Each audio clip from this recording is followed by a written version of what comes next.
Yes. Hi, good evening, everyone, and good morning, good afternoon, wherever you are in the world. Thank you for joining us for another edition of Poetry with Prakriti. The Prakriti Foundation is an arts and culture NGO that's based in Chennai, in Tamil Nadu, and it has been organizing and hosting and being a home for the arts uh, for quite a while now, with number of festivals all over, usually in Chennai, but also in other parts of the country as well. One of the festivals that Prakriti organizes is Poetry with Prakriti, which usually happens in December in Chennai at around the time of the famous music festival. And what happens then is poets from all over India and a few from other parts of the world come and share their poetry to audiences in diverse places, which could range from the usual kind of place that you would expect to hear poetry in, like an art gallery, perhaps, a library, a college, things like that, but also in for the unusual kind of venue, the kind that like a bus depot or a metro train, shopping mall, things like that. The idea being to take poetry out of its usual kind of venue and bring it to a wider audience. Unfortunately, the pandemic and restrictions on our public movement and on public gathering have made it impossible. What made it impossible to even think of having the festival last year. And the foundation decided instead to do a festival that would be online. So for the first 3 Saturdays of every month, starting last October, there has been a different poet each time, uh, sharing their work and talking a little bit about their craft and answering questions from the audience. Um, this will keep going on until such time, I guess, as we can look forward to having live festivals again and perhaps continue on longer. But I'm going to ask Harish to please paste in the bio for Anju. Anju Makhija, who's with us today, is an award-winning poet, a playwright, and a translator. I have known her personally in Bombay, just seeing her regularly at poetry events all over the place, not just as a poet, but also as an organizer and someone who platforms other people. Today we'll be hearing a mix of her work, poetry, some of the dramatic verse, and some translation. And so, without further ado, I'm going to turn off my video and welcome Anju Makhija. Thanks. Thanks, Peter. So, thank you, Peter. Thank you, Meera. Thank you, Harish. And I see Mr. Ranveer Shah is also there. Thank you for encouraging all the poets over all these years. And since we are all technically set, I'll start my poems, and I'll start with some general poems and then go on, as Peter said, to dramatic verse and to some translations. And of course, any questions you'll have, please do ask them. Yeah. Okay, so the first poem that I will start with is called Artifact. Now, this poem, I think, was written quite a few years ago when an artist called Suresh Tiwari did a portrait of mine. I was naturally very embarrassed by it, so I decided to wrap it up in plastic and put it away in the attic. So years later, when I removed it, it was kind of an odd experience, and that prompted me to write this poem. Artifact. The portrait, shrouded in plastic, hangs in the loft like an exhibit in the Museum of Modern Art. Inside, a face, bust size, patchy skin, penetrating eyes, mole below left lip, there it is, mole below left lip, eyebrows thick, singular features in an innocuous face. Terrifying, terrifying, this packing away in frames, polythene, white cloths. The portrait resembles a monk in saffron robes. The silence never wears off. Moth-chewed lips, mildew around nose, white and devoured ears, spider webs, chin to forehead.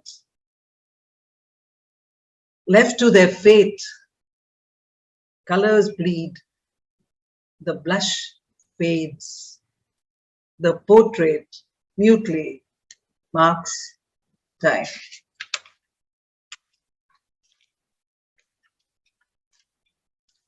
I think there's a lot of absurdity in my poems for the simple reason, as I said in an interview once, I see life itself as being very absurd. So, although it may appear absurd to some, for me it's natural. I mean, just look around, we are surrounded by absurdity and we accept it. So, I think when you look at the absurd drama that came about with Iron School and all that, it doesn't look absurd to me anymore. So this poem is called An Order for a New Head. I used to live at a farm in Panvel for about 18 years. And many of my poems are set there. Peter had said we'll talk about the craft as well. And this poem literally happened. I was sitting looking at some papaya trees and some coconut trees. And suddenly this poem was out. It's called An Order for a New Head. I guess I'm talking to God when I say I want a new head. Small place, gray and white cells, pink too, with bits and bytes. Make the numbers even, enough odd ones. Mold the skull with RDX plastic, the stick-fast variety. Now set the teeth firmly. Rattling disturbs infants. Keep the tonsils. Keep the tonsils. I like to trap irritants for happy days. 1 year is plenty. Bomb blasts are deafening in stereo. Make the nostrils narrow like a bone marrow. Air enough to live. Now the main request. Give me a third eye, like the one on the truck. A bright red light peering down the throat of the village road. That's all. Brandy, eye, and the third eye. In the moonlight, coconut trees, omnipresent gods, one god too many. Papayas, pulpy breasts, squeeze them dry. Falling twigs, a shower of snakes. Swallowing them, I emerge Medusa. Shredding my skin, I recoil in the armchair, lost to the world. Get the picture? I'm Lao Tzu, smiling at Mona Lisa.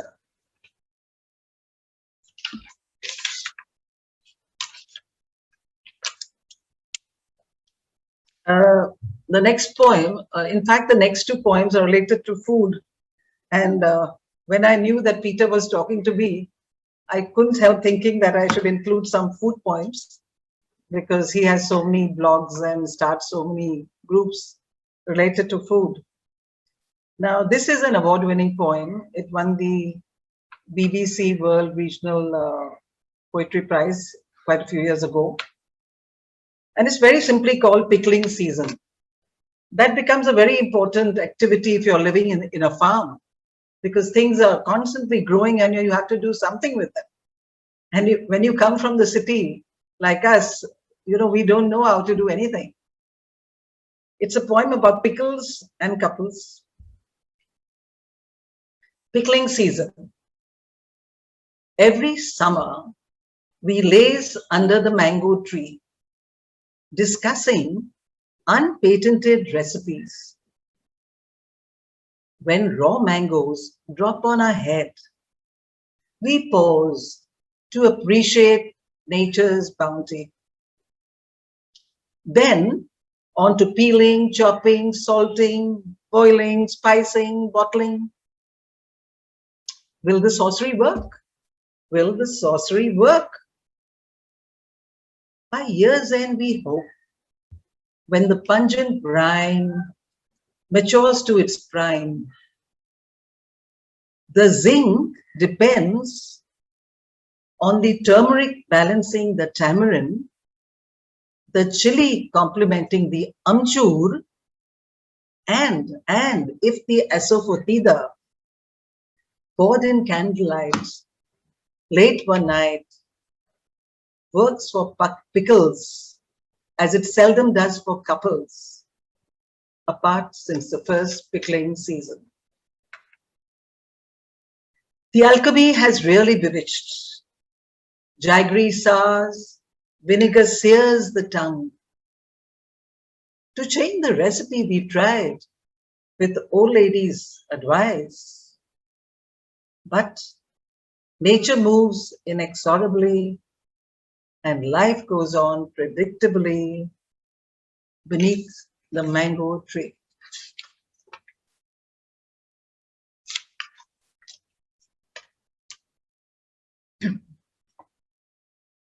Just a minute, I'll just have a sip of water.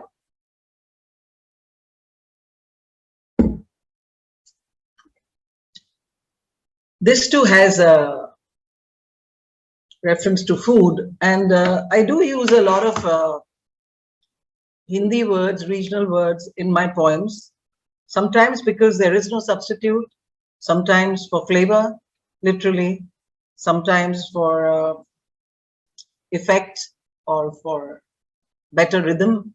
So there are many ways that Hindi words come in. This is never a conscious effort. It just comes in, and I say, let it stay if it doesn't distract in a way. So this is also about food and I guess lovers. Rendezvous with ex-lovers. Now, this was written in when I lived in Montreal, Canada, and those days I was younger and more socially active, so would meet a lot of people, and I guess that is reflected in the poem. So again, we have some use of Hindi words, again, very spontaneously. Majnoos, when remembered at meals, on tables with a checkered cloth, and a single rose in the flower pot. Add a pinch of pepper to salted wounds. Haldi transforms from yellow to blue. Garam masala heats the blood. Mint cools the split pea soup. Stiff beans outshine honey-gazed carrots. The map of yesteryears diffuses with alarming ease on the yogurt plate, white and smooth to the touch, sour on the palate. Now faces emerge in my grilled pomfret.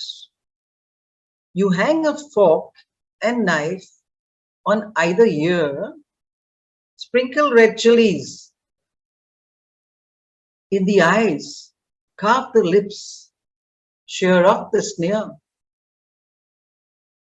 Your present beau, pierced from behind, says, "Hello, how do you do?" to the Don Juans in front of you. From the gravy they frown, threatening to choke and drown.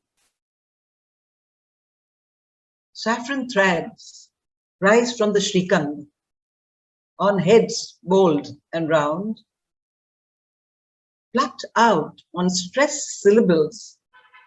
Ouch, they howl, lady, you're playing foul. My past in Darjeeling tea I read, the future in Napoleon cognac.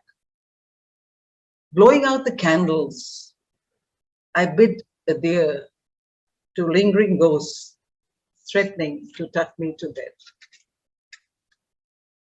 One more, Peter? Please.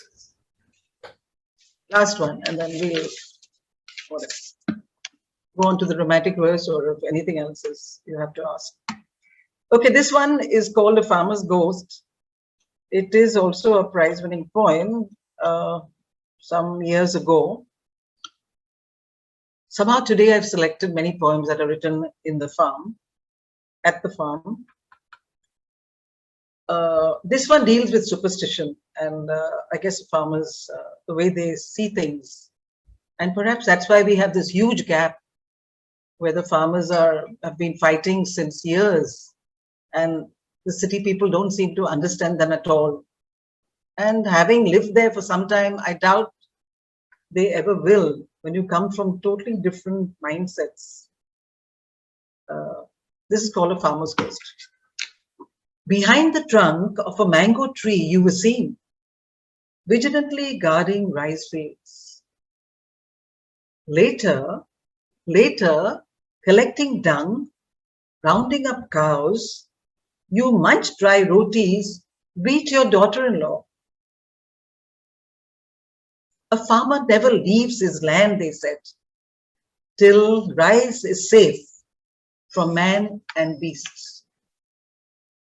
When bins are full, rice mixed with dry neem, he will leave. The old man is dead, not asleep. The old man is dead, not asleep. That night, I read about Vitti Vital, short-tempered zoting, man-eating hadals, and other Konkan spirits in the Times. Next night, ghost busting to dispel tales spreading like flames in the night. Dark face, still as a scarecrow, leaning against a haystack. You were seen by all but me. Disconcerted then, now I see the point. Dispelling superstitions, city folk like, but to believe the imagined to be true can be a way of life, a fact, a truth. Okay, so those are my poems, starting poems, and Perhaps we could hear the video now. yeah, wait, I'll have to introduce it. It's getting onto another frame of mind. Yeah. So, you want me to do that now only? Yeah, let's do that and then get into a chat after that. Right. There is a poem for Don Moraes which I've saved for the end on Peter's advice. Okay. As I said, as Peter introduced that, I think I finished the general phase of my general poems, and the first phase. And the second one will be dramatic verse. I've just completed a volume of plays which will be out shortly. It's called Mumbai Traps, collected plays. And I found two things. First, all of them were written in Mumbai, whether real or imaginary. Secondly, many were written, there's one play written fully in verse, which we shall see now, an excerpt read by Kittu Gidwani. And the other plays also use poetry very freely. When I analyzed it and I read a bit about it, as we all know, dramatic verse is presented in the form of a monologue or a dialogue. These may be external, like me talking, or there may be an internal dialogue in the mind of the person. So basically, these dialogues reveal the persona or the character of the person. Now, it obviously revolves around a dramatic situation, which is very intrinsic to a play, although some experimental plays may hardly have any dramatic situation. Why poetry? I asked myself, why poetry? And I explored this to see what, at present, poetry is not very popular in drama as it used to be. And we all know our own background, our own Indian background. Poetry was the mainstay of drama, and it was used almost everywhere. And then I realized that I had not consciously decided to use poetry in drama, and yet it was creeping up everywhere. And then I realized the great benefits of poetry. And I'd just like to mention one or two. First, poetry, by virtue of its imagination, helps us convey ideas that would otherwise be difficult to present in verse. So it gives us that freedom. It gives us that freedom to see the internal life clearer. It gives us the freedom of fantasy.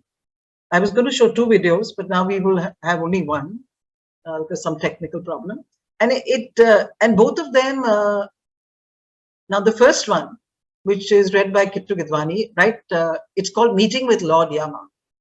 Now the very situation, Meeting with Lord Yama, it calls for almost, it's asking for verse. I never planned to write it in verse, but the whole play is a verse play. And it's not a little short something, it's a proper full-length play. And unfortunately, before the pandemic, it was supposed to be produced, didn't happen by a major company because some of them wanted to change the verse to songs as well, which is a possibility that even poetry gives us. So now getting to just a 2-minute synopsis of the play, there's a school teacher called Brinda. She dies. Now the circumstances are extremely complex. I won't go into it now. And I hope you will see the play when it comes. And she finds herself, and this is right the opening scene. Everything is in flashback. So she finds herself right there at Yamapura, which we know is the abode of Lord Yama, facing Yama's famous dog. We all read that he has 2 dogs, and we go through the phases of meeting the dogs. Then we can meet Chitra Gupta, who's like a lieutenant there, lieutenant if you like, and all that. So right in this opening scene, she is there in Yamapura, and she's talking to herself. And here we have a monologue, which you will hear. And here she's able to express the surprise she feels. And it's quite a long monologue, the opening one, about 2-3 pages. We've just recorded, I think, about 10 paragraphs. So, Harish, can you play the tape by Kittu?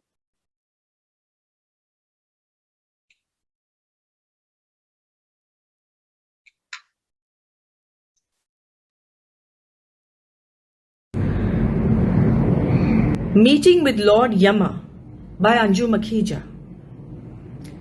Brinda, a 33-year-old teacher from Mumbai, finds herself in Yamapura, the abode of Yama, the Lord of Death. The setting is Yamapura, late evening, a patch of brown with spiraling pathways. The silhouette of a woman is seen, open hair covering the side of her face. Chants rise. She speaks to herself. Which life is ours? Which singled out? The call comes unexpectedly. I'm still in body laden with weight, still without a form and gait. Bones do not crack, words remain intact. Life past and future does not flash by. The eyes see as they did yesterday, as they do today. Yet, the end it seems to be for me. Horizontal lines intervene, blurring memories, centuries, creatures asunder, split images, the upper a human, the lower an ass, bodies torn apart in a flash. A loud bark is heard as Subu, Yama's pet dog, trots in rather comically, dangling a skull. A howl so foul, a sound unheard on earth, that rogue tossing my bones? Where am I, O heaven? Am I in hell? Am I dead? What fate awaits me? Rivers of blood, excrement, pus, or 1,000 ghosts of Narak? What causes can affect my rebirth? Will I pay karma's dues? Am I paying them already? I have committed wrongs, I see that now. But my virtues to flaunt would be out of sorts. Escape I must quickly from the jaws of that dog. The jaws of judgment. How? Where? No one there or anywhere. How can that be? Am I destined for a future not meant for ordinary beings? However, I am not extraordinary. Great. Thanks so much for all of that, Anju. And folks in the audience, do let us know if you have questions. Please use the Q&A box, which you will see at the bottom of your screen. And we'll try and fit in as many of the audience questions as we can. But in the meantime, Anju, I thought I'd ask you first about your own journey as a poet. When did you first, in your memory, encounter poetry? Well, I still have my first poem, which I wrote when I was 8 years old. Not so much. No, I will come to your journey as a poet, as a writer of poetry, but your experience of poetry that other people wrote. What were your first memories of poetry? Well, that's what I said. The first memories of poetry is writing my own. Because my dad was a doctor, and we came from the partition. Nobody spoke of poetry. All they spoke about was studying and money, because we were trying to survive. So I think when I wrote that first poem, and it gave me a lot of joy, and that was my encounter. Because we were in this atmosphere of partition. We just arrived, or I was born here. But so when they came, there was no question of culture.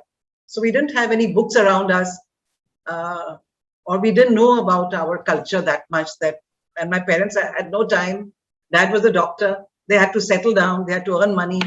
It's only now, I think, that we have time, as I'm a Sindhi, by the way, that we have time to look into our past and discover the poets like Shah, Abdul, Latif, which I think many might know here that I've translated.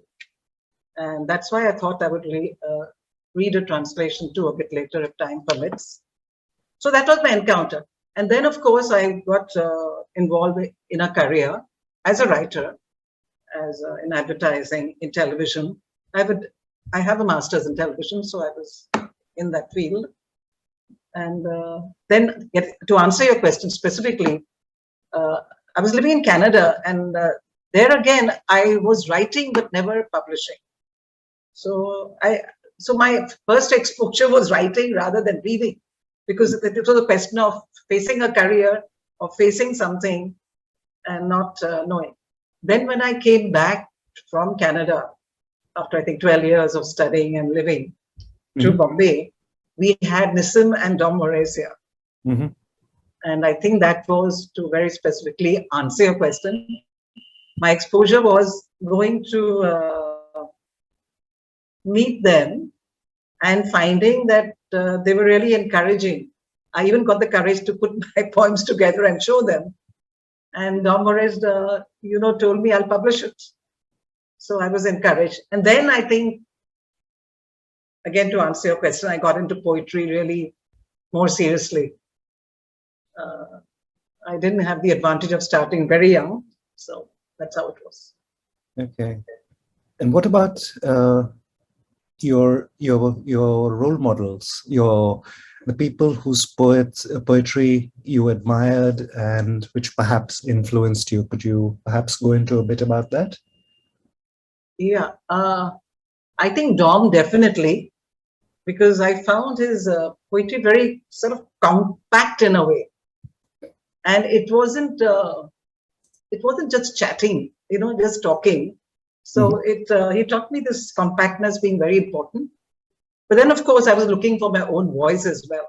So at that point, I was reading everybody and anybody, because when you've not had, I have a degree in communications, a master. So I didn't really have the literary things which I studied in college or school. So which meant that I would read everything. And at that time, the British Council, if you recall, was very active. So we were exposed to a lot of British poets, and many of them, like John Agard, the black poet, they were experimental. They were using rap in poetry, and that appealed to my senses too, because I like to bring in drama and music, partly again because of my audiovisual background. And so all that tries to come in. But what Dom was very, I liked the way the poems came, looked so compact and so no wasted words. So definitely he was, I think, the major influence. And then all these British poets that we kept on getting exposed to. And then what about the Indian poets, you may ask? Yes. Then I came, of course, to the Indian poets and read, my contemporaries, and also from the past. And we were bombarded with, British poetry that time, whether we liked it or not. The British Council was so overpowering at that time. It's only now I find that with organizations like Prakriti, some of the festivals, that we are hearing more Indian poets. And then again, I went back to my culture. I wanted to know what the Sindhi poets had written, except that I don't speak Sindhi. So when I decided to translate Shah Abdul Latif, who was a Sufi 17th century Sufi poet. I didn't even know he was a Sufi poet, because we took our Sufi culture for granted. And now you have these Sufi festivals, and I suddenly get somebody saying, can you talk to this university about Sufism? I said, I'm not a specialist in Sufism. But there's such an interest in it. And of course, the book has done extremely well, gone on to many editions, won a Sahitya Akademi Award. But again, that was all chance. And I'm happy that I went back to my culture. And that's why I wanted to share a little bit of the translations I've done. And not knowing a language is a huge handicap. Huge. Back to that in a second. I just wanted to touch on your mention of Dom and Nissim. And so many poets who are at the peak of their craft now frequently mention their debt to these particular poets, and how they were welcoming, and how it became, Bombay poetry, poets of Bombay formed community with the encouragement of people like Dom and Nissim. Yeah, they did. And now when I see, we didn't have Facebook. So we didn't have that many poets as well. Now everybody can post a poem, get likes, dislikes. Dislikes are not there. Get likes and become quite popular. And it's very hard to, I don't know what's happening. It's very confusing. But Dom and Nissim were like Adil also. They were there like solid people helping everybody. It's like if you have a good teacher, why would you go and look at an FP thing, and why would you go and look at something else? Because in the time one has, I felt, let me learn from them. Now we are scattered. We are looking at everybody's poems, and somebody's. There are lots of awards. There are lots of things, and I cannot tell anymore who I should use as a role model. I don't know. I don't know who to use. And does it matter? I don't know if it matters, Peter. I don't know. Times change in different ways. I know. I mean, I know that when I was in my 20s, I knew these people, but I didn't have the confidence to ever think of approaching, a Dom Moraes or a Nissim Ezekiel. They were somewhere way up. And it's only much later when I started meeting a lot of the Bombay poets. Minka's here. She's, one of those people that I met. I did meet early in my career, but also later on, again, we were encouraging for my own work and all that. But and I wished then, when I look back, all of you, when you were in your 20s and 30s, were pretty much there, but you had that, I think, that little extra bit of confidence or whatever it was that let you talk to these people. To me, they were unapproachable. I mean, they were just up there. Not confidence, but foolishness in a way. Because I remember my husband, who was a journalist, Pradeep Shinde, some people may know him, and he said, why are you going to, why are you going there? You're going to be rejected for sure. But, I had nothing to lose, I guess, Now people are writing 2 or 3 poems and protecting their reputation. But if you have a bag full of poems, you say, what the hell do I do with these? Let somebody reject them. I don't care, but let me show it to them. So he was so sweet. He called me to his house in Kulaba, and he said, I want to write an article about your poems. So I said, when I came back and told my husband, he says, Pradeep saying, are you crazy or something? I said, no, you're a journalist. He's a journalist. He felt maybe he wanted to write something. So he said, he called me the next day and he wrote a piece. Not 100% accurate, but it did encourage me, as you can imagine. It did encourage me. I can well imagine, yes. You spoke about your years in, advertising and the audiovisual medium, and I was wondering, and one thing that came to mind there was Eunice's line about people selling better butter and things like that. But how did that, working as a writer but not as a poet, how has that influenced your poetic practice? I don't know exactly, to be honest, but I do know that when you write anything, and I mean it, anything, you become familiar with words, their sound, their syllables, their the way they, the rhythm of the words. So whatever you write, it's not a conscious learning, but it'll definitely help. There are lots of people who ask me that they've written essays and they're wasting their skills because they want to write poetry in the end. I said, what difference does it make? You write because you're still familiar with words. I think that is a central point, because all of us had to earn a living. You know that, Peter, everybody. We can't just sit and write poetry here. So I think it helped me, because my poetry does have this visual range. My theater does have this visual range. It's not boxed in. I don't box in my work too much. It opens because the visual arts open up anyway to everything. Mm-hmm. So. Right. Shall we step back into the Sindhi part that we were talking about? Menka also has left a question in the Q&A box about your engagement with Sindhi literature and how it has impacted your writing. Could you perhaps talk a little bit about that, and perhaps, if you feel like it at this point, share one of your translations? Yes.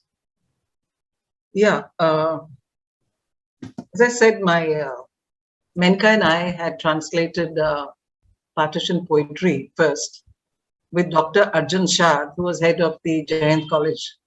And why partition poetry? Because a singular main event in the life of Sindhis was partition.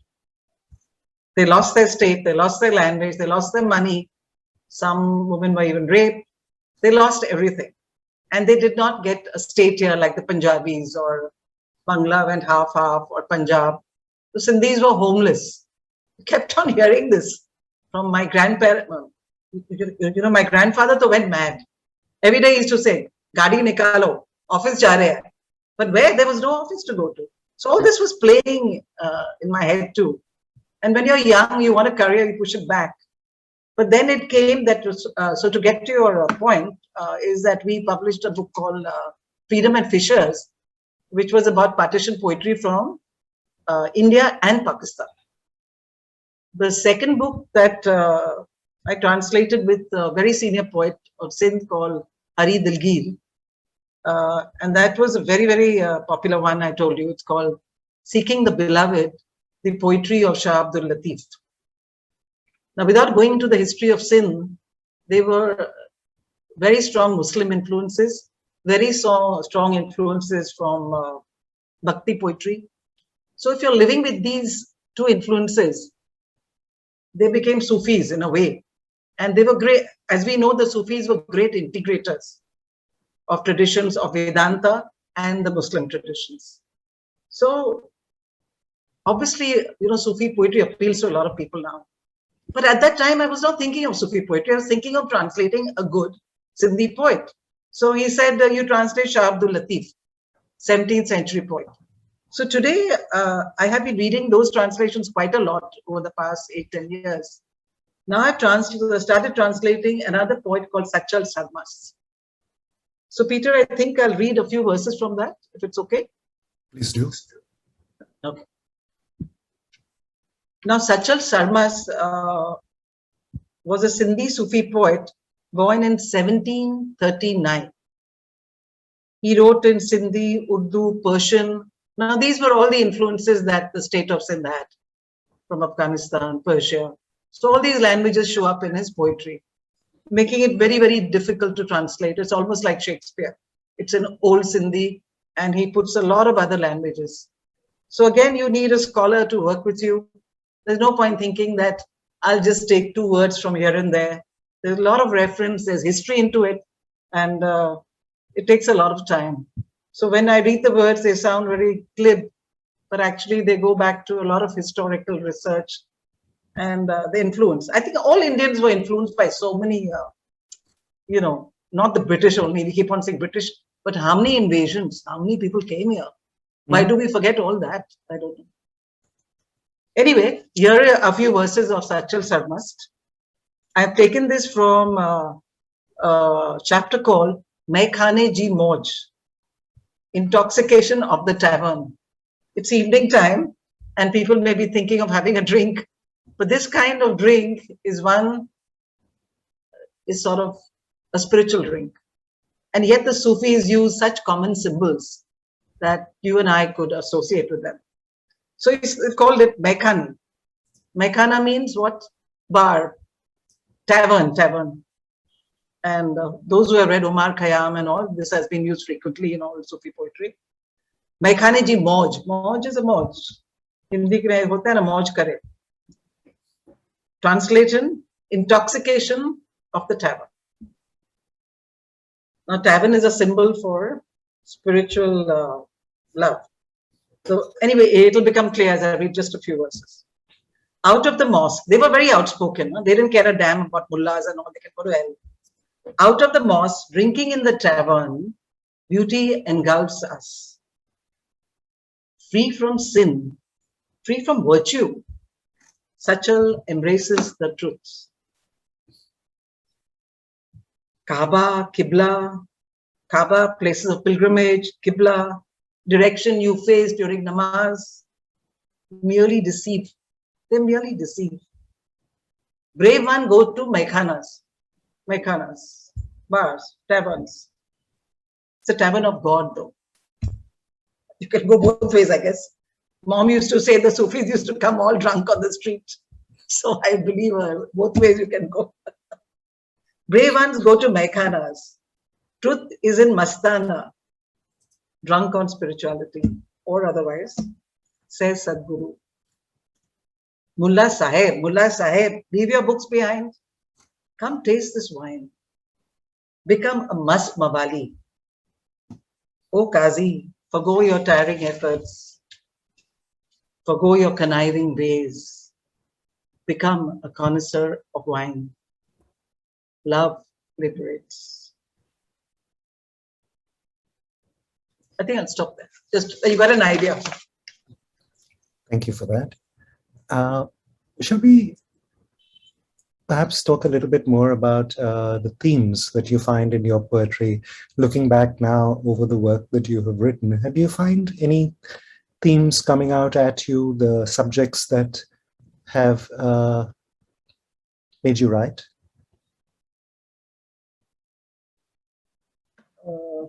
Themes. Yeah. I did notice that there's a great variety, which probably reflects the way I live and my personality. I don't have any agendas. I've lived in various places. My dad was also a government doctor. So right from Baroda to anywhere, we've lived everywhere. I was born in Pune, speak a few languages, Indian. Not well, but you know how we do. So the poetry is varied. And definitely the external environment. Like when I was at the farm for 15 years, I was writing a lot of farm poems. So obviously the environment does influence us. Yes. That came to me very clearly. And when I read that poem about, written in Montreal, about meeting with ex-lovers, again, it was the environment. So, I think I do respond very closely to the environment, not want to go back to memory too much. I know people have been talking a lot of memory in your, I've been listening to the readings, and I don't have a tendency to go too much back to it and not consciously write about it unless it comes to me spontaneously. Because I think memory has become a very, almost a cliched word sometimes, I think.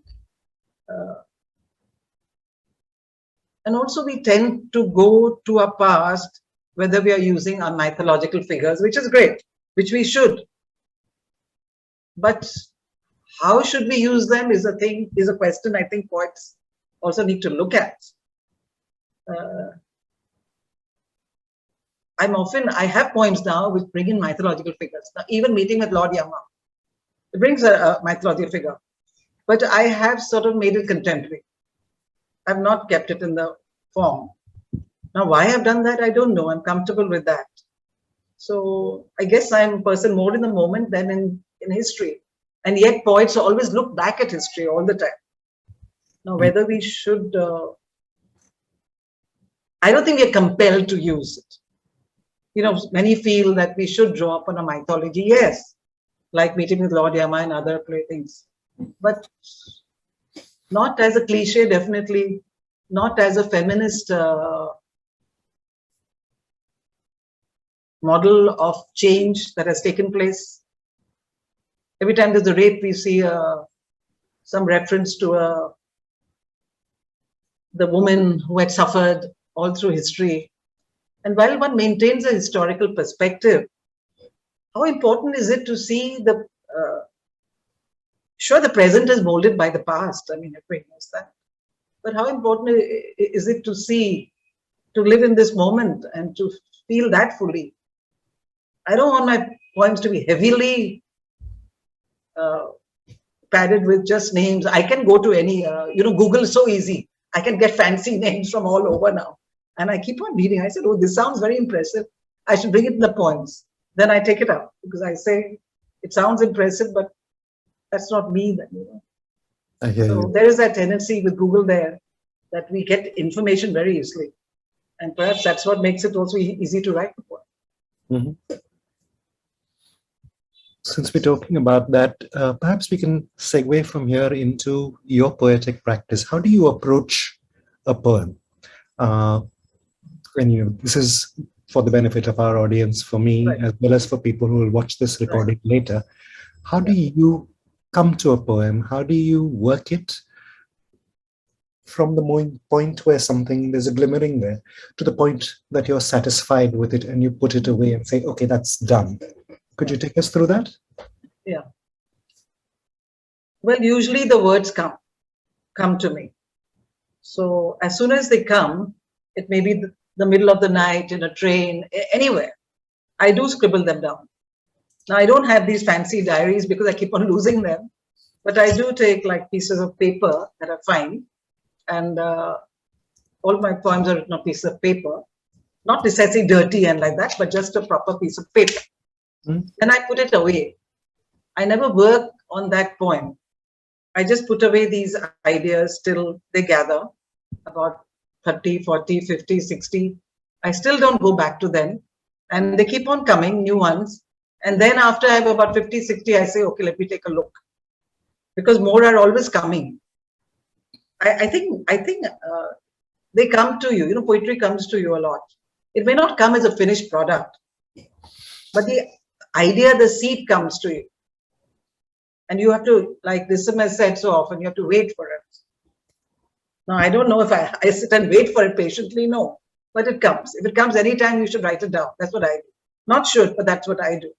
And then when I have enough poems, then I go through them and I find there are connections between poems. This one poem is such a repetitive of another. It's a repetition. So I might put 2 or 3 together and see, oh, these are all about the same thing. So that may be a thought that's bothering me, or something, a scene which I've seen, or they may be all connected to rape or something, one topic. Then I put them together, and then I'll try and get a poem out of it. But I'm not one to finish quickly and send it out for publication. Then I'll still keep the poem for a long time and I go on to another poem, which is kind of irritating because I've got all these half incomplete poems. I don't recommend this to others, but then finally these half complete poems, they get so many that I say I have to complete and put it together in a book. And then once you say that word book, the discipline comes because then you have to, then you're showing it to others. Then it has to be something original. And the ones that are too common with hundreds of poets, people have written about everything. I think climate change is a good example.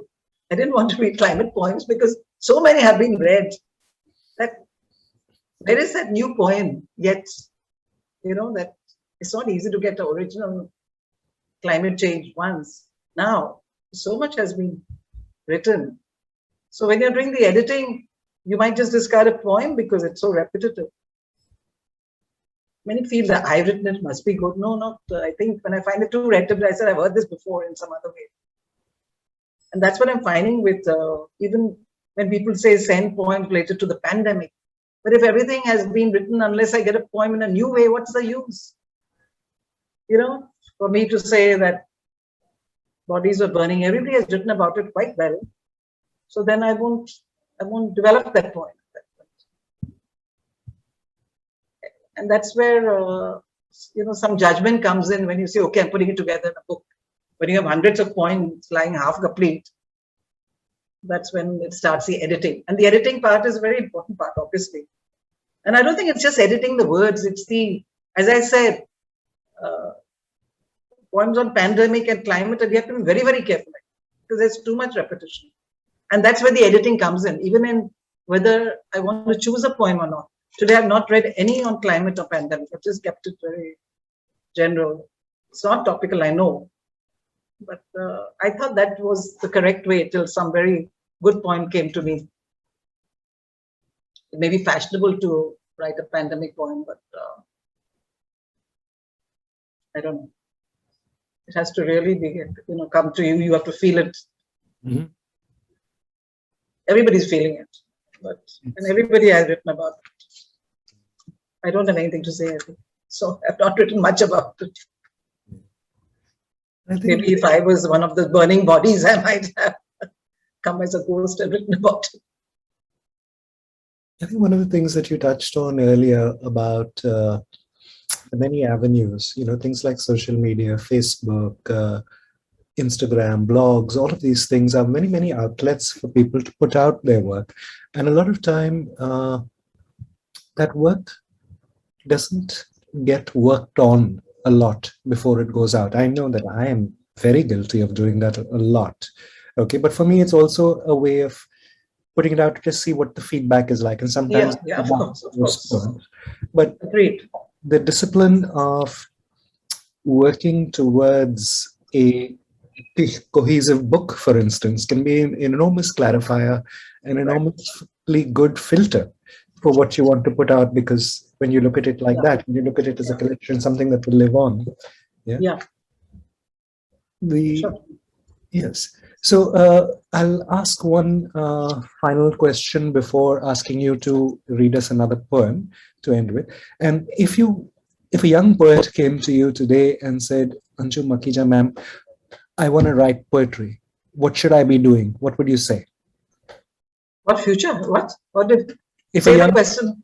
If a young poet came to you, and said, "Ma'am, I want to write poetry," what would you tell this young person? Right. Yes, write a lot. It's great fun. And don't see. It's like anything. If you enjoy it, it doesn't matter what happens in the end. Mm-hmm. Write it for yourself first. Don't write it for others. Okay. That's all. Simple advice, I think. That's a nice note to conclude on. I'll just take a minute to thank everyone who came in to watch and to listen today. Thank you very much. Thank you for your support. I see that Gopika, who was here last week, is here, and Menka, who is going to be here next week, is here. So I'm glad you folks were able to come in. Thank you very much. Thank you, Prakriti Foundation, for this festival, for continuing to bring us poetry every week for the last 9-10 months. And that we hope that this will continue and that you're able to continue doing this. And so on behalf of the audiences, let me thank you, Prakriti Foundation. And on behalf of all of us, on behalf of Prakriti and on behalf of the audience, thank you, Anju Makhija, for sharing your poems and for sharing your thoughts on poetry with us today. Thank you. Thanks to everybody, all of you. And I enjoyed it. May I ask you, as we like to do, to conclude this evening of poetry with one more poem, please? Well, this was Peter's suggestion, and I think I'll end with that.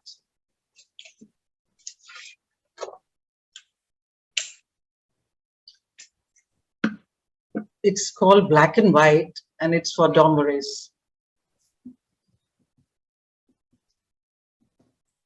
Life gets darker as we grow older. That's in quotes. It's what he said. These are his words. Life gets darker as we grow older. We had shared a cigarette at Indigo. That's a restaurant in Mumbai. We had shared a cigarette at Indigo. His crop of white hair made him look boyish. White was not the color of aging. For Dom, it was a color alive. He had climbed the stairs, ladies on either side, ordered oysters, tied the napkin at the neck tight, and digested literary issues. Late night, he staggered down the steps. We held on as if to precious china. That night I prayed, keep a special place for him, God, as you surely do for all great poets. Simple prayer. His number is still in my mobile. To delete it would be to concede Dom's pen no longer glides across the page. As my dark hair peppers with white, white becomes the color of aging. As I witness death at close quarters, the darkness he described comes alive. I resort to Kundera, Krishna, sometimes even to a bowl of oysters, and Dom's verse. Occasionally, I attempt to write a poem that will die on the page, never giving birth to another. Thank you.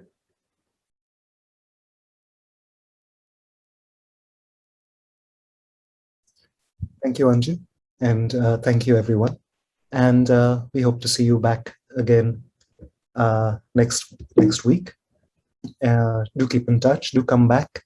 And for now, thank you and have a good weekend, folks.